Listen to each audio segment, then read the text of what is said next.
My Little Pony Friendship is Magic is just a nice, cheerful cartoon for the little children. Or is it? In this video, I want to be talking about 5 most disturbing moments in MLP that honestly make me shiver and feel very uncomfortable. Tartarus is a magical prison for the most wicked criminals in Equestria, guarded by a giant 3-headed hound named Cerberus. The thing is, you physically cannot escape from this prison without magic. It is absolutely impossible. There are only 2 known criminals who are held in Tartarus. The first one is T-Rex. For the crimes he committed, he tried to conquer Equestria. He was imprisoned for hundreds of years, if not more. And he was probably the only prisoner most of the time.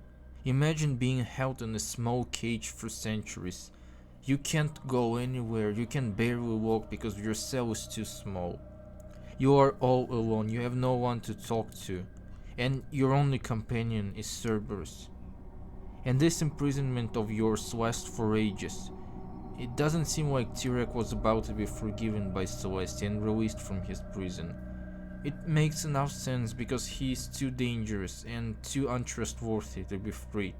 He can literally consume other ponies' magic and grow bigger and stronger. But still, millennia in a lonely claustrophobic prison seems very harsh. It gets even worse when Celestia Luna make a decision to send Cozy Glow, a literal child, to spend her days in Tartarus alongside T-Rex. Yes, Cozy Glow did commit atrocities, but she was just a mentally unstable filly who needed psychiatric therapy. And instead she was imprisoned like a criminal. For how long was she supposed to be held there? Until she dies in her cell? She is just a regular pony, so her lifespan is not too long compared to T-Rex. Was T-Rex supposed to watch her age and die in prison? This whole situation is even worse because villains like Starlight and Discord were reformed and redeemed, while Cozy received no such opportunity.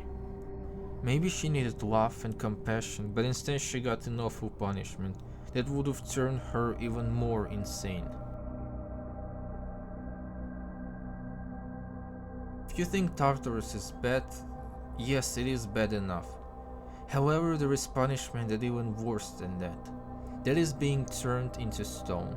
It is the last resort to stop bad guys from committing terrible things.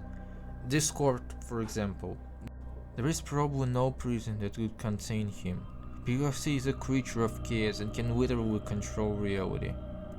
So turning him into a piece of rock was probably the only way to prevent him from wreaking even more havoc across Equestria and the world. But while being petrified, villains do not go completely unconscious. They are still awake and they can hear and see everything around them. So Discord was awake and conscious for thousands of years without being able to move or even utter a single word. At the end of the show, Queen Chrysalis and Cozy Glow also became stone, which is a very harsh penalty. Just execution would have been 1,000 times more merciful than this.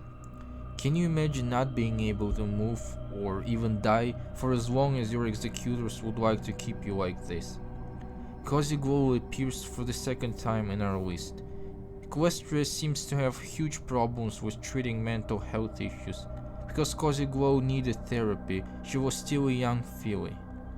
Imagine putting a child into Guantanamo Bay. This would never happen in real life. Right?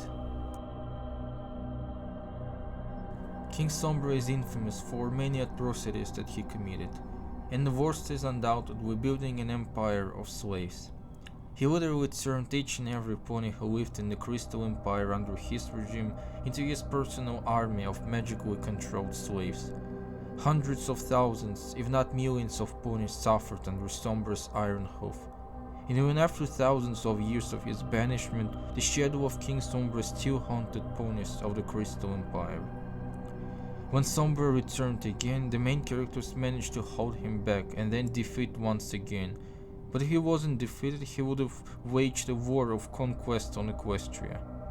Sombra is the MLP version of Sauron, according to the writers of the show. Or Hitler if we apply to our real world. or a certain Russian old man who seems to like starting wars very much. He just can't finish. This one always bothered me, to be honest. Yes, Luna made a mistake. She let her dark side take control. She waged a war against her own sister Celestia in order to dethrone her and become the only ruler of Equestria. But she was very young, her heart was filled with jealousy and pride. She made a mistake, but she needed guidance, help, and love from her sister. They could have navigated through all their problems together as a family. But instead of doing that, Celestia just freaking banished Luna to the moon for at least 1,000 of years. Her own sister, her only known family member, for 1,000 years. Luna was trapped there on the moon, all alone, filled with endless rage, petrifying fear, depression, and nightmare moon. And Celestia didn't even try to bring her sister Luna back to Equestria. Not even once in over 1,000 years.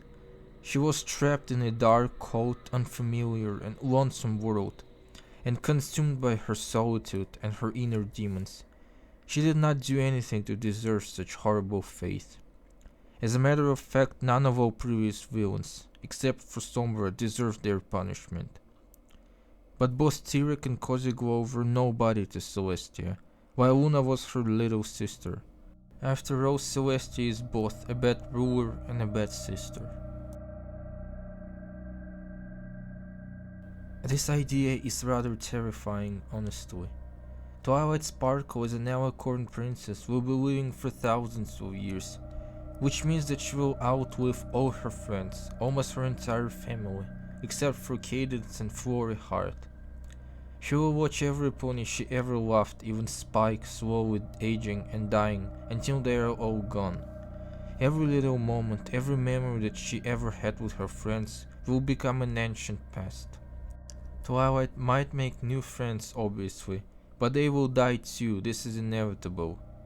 Thinking about it genuinely makes me shiver. Cadence and Florey Heart are also very likely to have very long lives, which means that they will inevitably outlive Shining Armor. Honestly, it makes the finale of the show feel unnecessarily creepy, probably creepier than it should feel. After making this video, I'm gonna watch something nice and totally not creepy. Something like Gravity Falls. So, see you next time.